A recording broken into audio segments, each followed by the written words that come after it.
You know what I want to encourage you to do today? I want to encourage you to pray for the church in other parts of the country or in other parts of the world. I want to encourage you to pray for believers in other places, believers that you don't know, in the body of believers.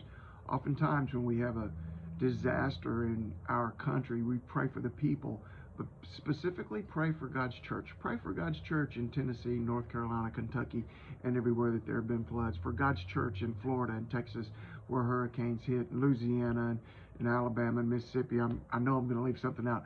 Pray for the church in California as it rises up to minister in the middle of these great floods. Pray for the church that's overseas, the church in countries that are not open to the gospel, the church in countries where they have sort of a state religion that is contrary to Christianity and actually persecutes Christianity. Pray for God's believers. Sometimes that's difficult. You may have sat in a church where they've asked you to do that and it's difficult, but I want to remind you that it's biblical. Listen, there is a passage that I want to read to you that prompted this thought in me today, and it's from the Apostle Paul. Now, the Apostle Paul always wanted to go to Rome, right? And we have a book in the Bible called the Book of Romans, a letter that he wrote to the church at Rome.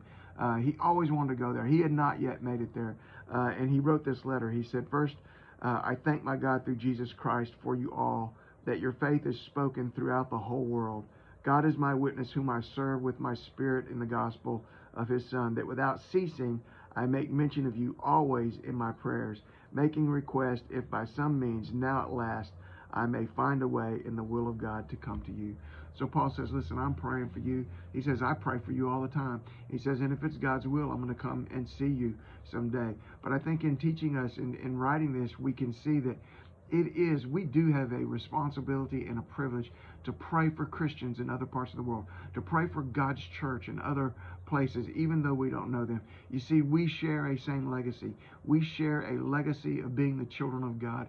We share a legacy of being God's lighthouse and the one who stands in the gap in that community or in that country or in that nation on behalf of the gospel.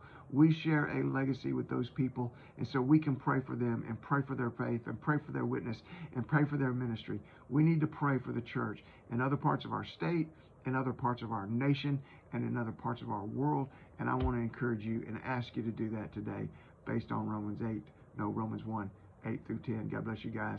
Get out there and pray today. Love you. Bye.